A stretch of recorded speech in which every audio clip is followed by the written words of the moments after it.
was my 16th birthday, and I was allowed to invite one friend to my house for homemade pizza and then out for a movie. Now, of course, I chose Julie Horn, my best friend in the whole world. Now, even though it was my birthday, my dad chose the movie, and he chose a good, clean, Christian movie, Courageous, which some of you may know is a very emotional movie, which means it was not a good pick for Julie. Throughout the movie, my dad and I were crying our eyes out, and I look over at Julie and she looks like this. And I start to laugh, and the saddest part of the whole movie. People start to look at me and I'm like, well, now you've done it, Julie. That is one thing that I have never understood about you, Julie. How do you manage to stay so emotionless? Now, we've known each other ever since our first year at Great Lakes, and yet you still manage to surprise me constantly. Ever since our friendship has started, it has been full of surprises and turns for the better, as well as turns for the worse. Now, there have been many times that I have questioned you, and you have questioned me. But Julie, without you, I would not be the same person that I am today. There are so many times when you have picked me up in the worst of times. You always managed to put a smile on my face, and it was usually because you were being stupid.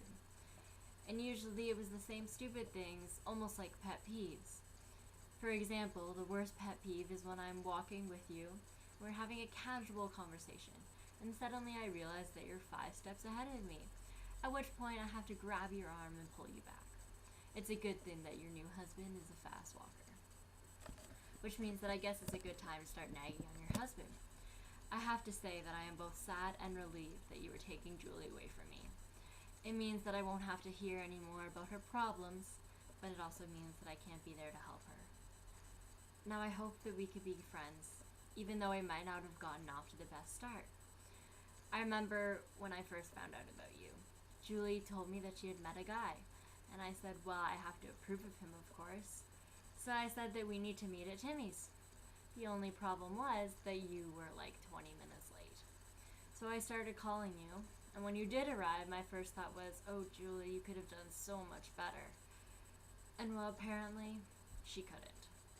So that meant that I had to adapt, and soon I realized that you weren't the person that I first thought you were.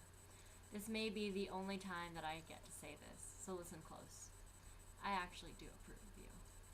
So Julie, this may be my last chance to embarrass you publicly.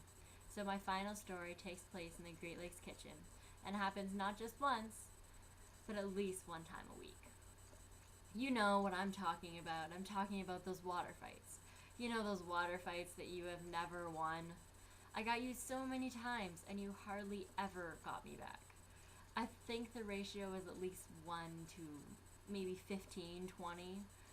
The lesson here, Julie, is that you need to work on your aim.